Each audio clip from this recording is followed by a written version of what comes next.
Hey, the Project W DLC recently came out for Dead by Daylight, and with that came 3 new characters, each bringing 3 new perks, means a total of 9 new perks, bringing the total to 213 perks in Dead by Daylight. Now some of these are pretty useful, but others, not so much. So today, I've taken a total of 10 perks, 5 Survivor and 5 Killer, and I've reworked those to be a little better and maybe even a meta perk. So that's what we're doing today. You're gonna have some background gameplay while I'm gonna talk, and let's get on with the video. Now the first perk we're gonna be looking at today is Jill Valentine's Resurgence. Now currently, this perk on its own isn't too bad. Once you've been unhooked or you unhook yourself, you instantly gain 50% healing progress. Now, it's not been used very commonly, but this saves 8 seconds each time you get unhooked, making it so you can save a total of 16 seconds throughout the game. And if you look at it that way, it doesn't really save a whole lot compared to, for instance, a Prove Thyself or a Boon Circle of Healing, assuming you can, of course, actually find a totem, which, well, seems to be an issue for some people. But I thought, well, this perk can be a little bit better, and maybe even meta. So what I've added is a secondary effect. After being unhooked or unhooking yourself, gain a 25, 30, 35% speed boost to healing yourself or others for 30, 35, 40 seconds. Meaning that you instantly get that 50%, plus you can heal yourself with, for instance, a medkit or, God bless, maybe even self-care, so that you gain extra speed and you gain even more value so you can get right back up. Even if you're being tunneled, you might be able to drop a pallet, instantly heal up using Resurgence's value, and then loop the killer just a little bit more so you might actually survive a tunnel. Next up is the Doctor's Overwhelming Presence. Now currently this perk isn't that useful. All it does is it increases survivors' item consumption rates by 80, 90 or 100%.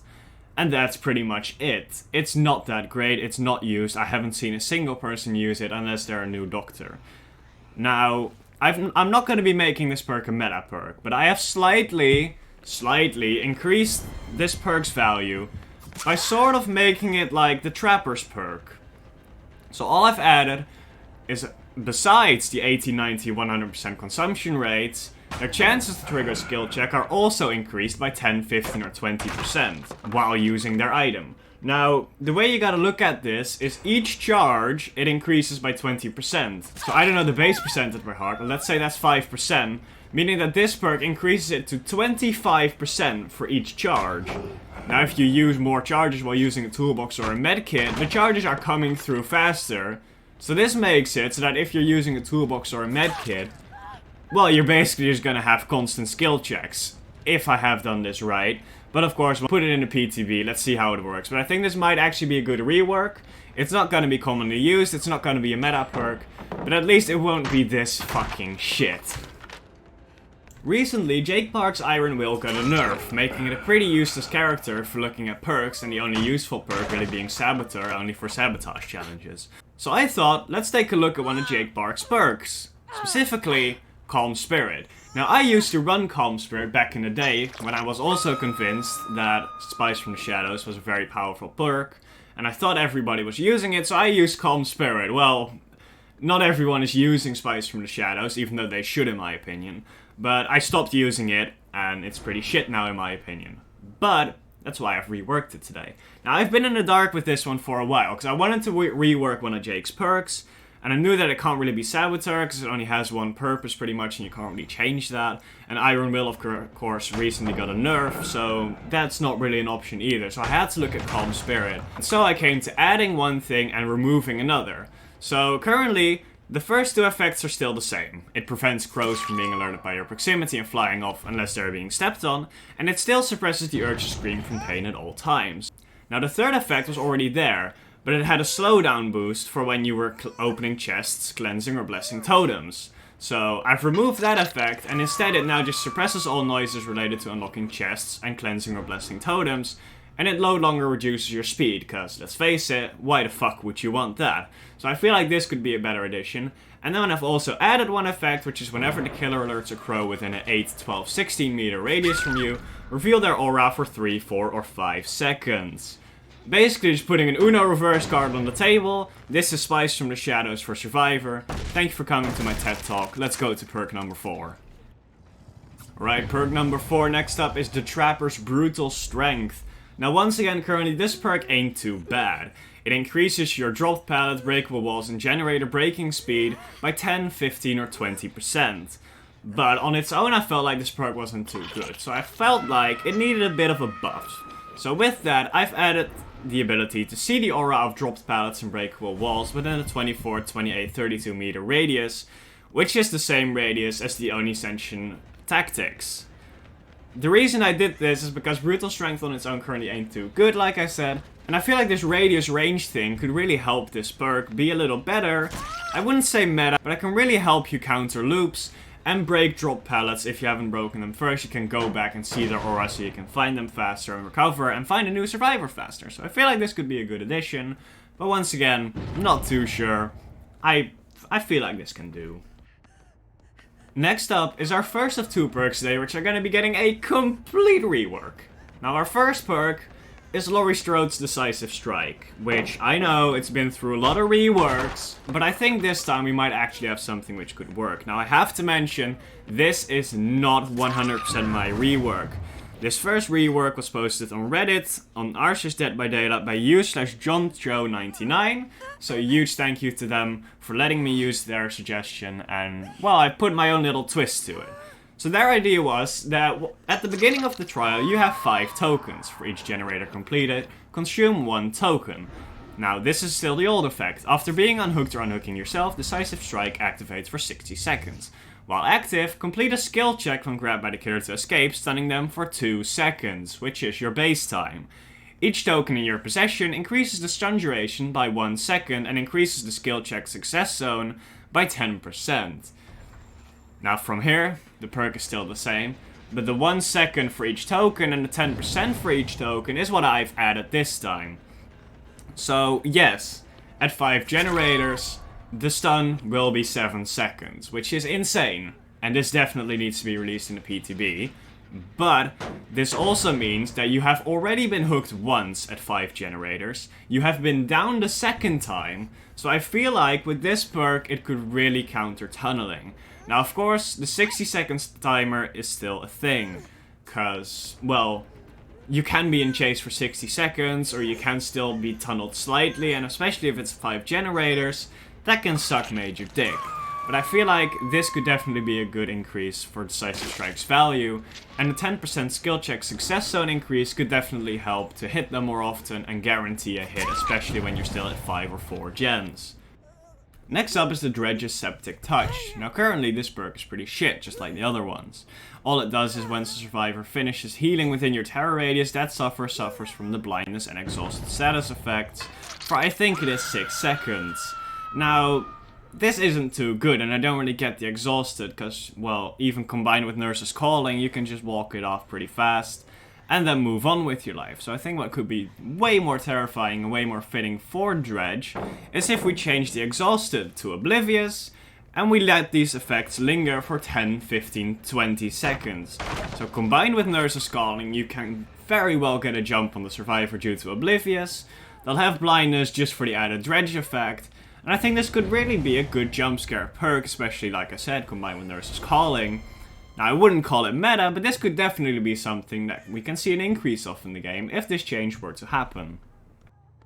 Next up is Cheryl Mason's Repressed Alliance. Now, currently what this perk does is after you've repaired generators for a total of 55, 50, 45 seconds, you can press the activate ability button 1 to call upon the entity to block the generator for 30 seconds, meaning the killer can't break it, and therefore can't, well, push regression on a generator unless they have ruin. Now, this perk isn't used too often, and it's only good in combination with other perks, for instance Blast Mine, where you can let the killer push the Blast Mine, and then you can put Repressed Alliance, which of course is a meme build. It's definitely a good example of what this perk is used for. Now I think that if we add one simple effect, this perk could actually be a lot more useful, especially to counter Ruin, but also Overcharge, or any other gen regression perks. So the only thing I've added is that once you activate Repressed Alliance, any regression currently going on the generator will be cancelled, and this perk still deactivates. So this means that if the killer has Overcharge, you can push Repressed Alliance on that generator, cancelling the Overcharge entirely. That means the skill check and the 200% regression it will get after 30 seconds. So that's totally gone. Same for Ruin. If you block the generator, Ruin can't get to the generator, therefore your generator is safe. You can try and loop the killer, and then another survivor can get on the generator after 30 seconds without it being regressed. Now, I don't know if this is going to be too overpowered. We might have to lower the countdown to like 15 seconds. But yeah, I feel like this could definitely be a good addition. But once again, PTB, this goes for all these perks. They just need to be released in the PTB first, which I think is what Behavior always does. But I think this could really, well, it can really increase Repressed Alliance's value, especially of course with the White Aura, where under survivors can see that you've Repressed Alliances the gen, and then they can get on the gen after the 30 seconds and keep preparing to counter Ruin. So yeah, that's Repressed Alliance for ya, and after that, well, let's get to another killer perk. Shattered Hope is the most recently released universal perk. Now what it does is once you snuff a boon totem, the totem is destroyed rather than just snuffed. And when you destroy a boon totem this way, the aura of all survivors inside the boon totem range are revealed to you for 6, 8, 10 seconds. Now, I've only added one slight effect to make this perk just a little bit better and more used, because I mean, boon totems are still a big issue, but I feel like Shattered Hope doesn't really do the trick good enough. So to save you even more time, you now also see the auras of boon totems within a 6, 8, 10 meter range. Meaning that, well, survivors can use boon totems, but, well, they're just gonna waste time.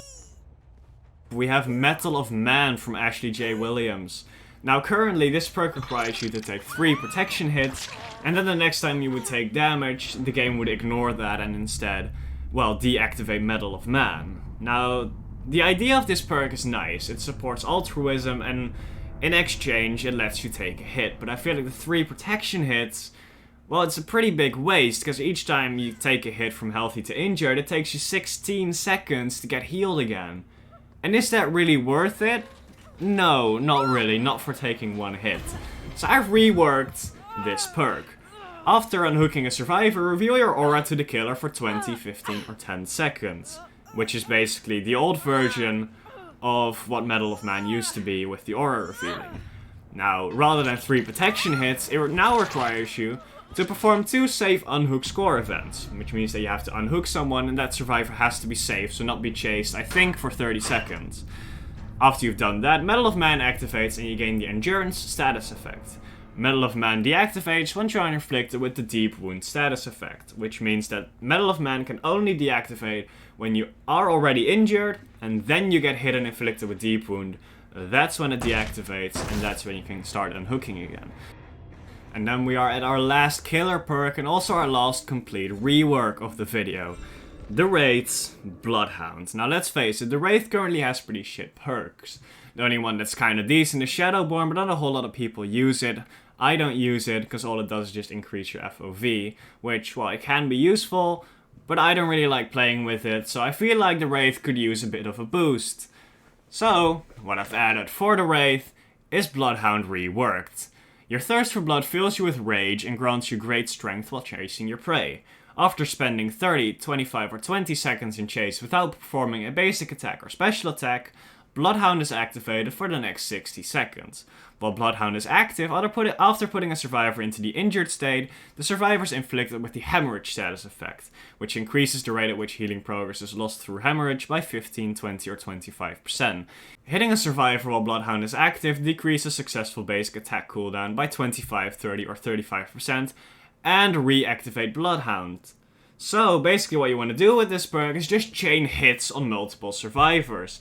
By using the basic attack cooldown, by using the 60 seconds, by using hemorrhage, it really motivates you to go around and hitting more survivors, rather than instantly hooking them. Which I feel like a Bloodhound, well, that's what it would do, right? It would go after multiple people. So this is a complete rework of the Bloodhound we currently know. That effect is completely gone. You might want to make it a universal perk. I feel like that would be a little bit better. And it brings us a new universal perk, of course, but, well, for now, this is my Bloodhound rework. That was also my last killer perk, so, yeah, I feel like this is a better Bloodhound, and it just makes the Wraith's perks just a little more useful, you know?